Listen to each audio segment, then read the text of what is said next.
Hello बच्चों, let's see the question कह रहा है कि all the members of A homologous series have same.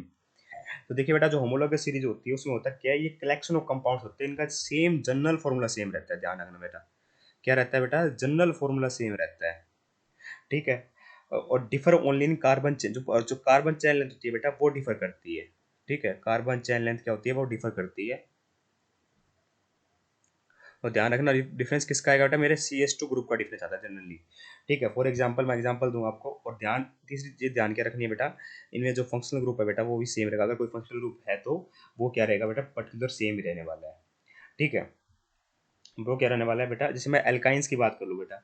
ठीक है, तो उनकी अगर मैं होमोलोग सीरीज दिखाऊं आपको, तो पहला बात कर लेते हैं इथाइन की, है ना। दूसरा प्रोपाइन की बात करूँ बेटा, तो फर्क कहाँ आएगा, देखिए CH, ये ट्रिपल बॉन्ड तो आएगा ये भी।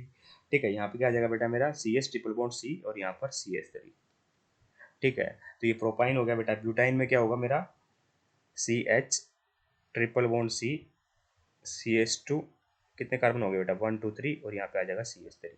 तो आप क्या देख पा रहे हो कि ये सारे क्या है बेटा, मेरे होमोलोगस सीरीज है सारे। सिर्फ CH2, यहाँ पे देखो CH2 ऐड हो गया, तो एक हाइड्रोजन पहले था, CH2 CH3 बन गया, यहाँ पे भी CH2 ऐड हो गया। ठीक है, तो जनरल फॉर्मूला सेम रह रहा है बेटा। कार्बन की चेन लेंथ डिफर करती जा रही है। और फंक्शनल ग्रुप अगर मान के चलो, अगर एल्काइन को as a functional group consider करो, तो फंक्शनल ग्रुप भी बेटा इनमें सेम रहता है। ठीक है, अगर कोई और फंक्शनल ग्रुप दे रखा है तो वो भी बेटा हमेशा सेम रहेगा, ध्यान रखना। तो फंक्शनल ग्रुप भी सेम रहता है और जनरल फॉर्मूला भी सेम रहता है। अब बात करें क्या एम्पेरिकल फॉर्मूला सेम रहता है। एम्पेरिकल फॉर्मूला होता है बेटा सिंपलेस्ट फॉर्मूला बनाना। सिंपल फॉर्मूला कैसे बनता है बेटा, जैसे मान लीजिए यहाँ पे दो कार्बन है, दो कार्बन दो हाइड्रोजन है, तो इसका एम्पेरिकल फॉर्मूला बन सकता है बेटा मेरा CH। और यहाँ बनाने जाओगे तो कम से कम कार्बन तीन ही है बेटा। ठीक है, तो इसके हिसाब से बिल्कुल नहीं बनेगा बेटा ये। और तीन को तो डिवाइड भी नहीं कर सकते हम, है ना। तीन कार्बन C3H4, इसका सिंपलेस्ट फॉर्मूला C3H4 ही होगा बेटा, क्योंकि एक पर्टिकुलर नंबर से दोनों डिवाइड होने चाहिए ना बेटा।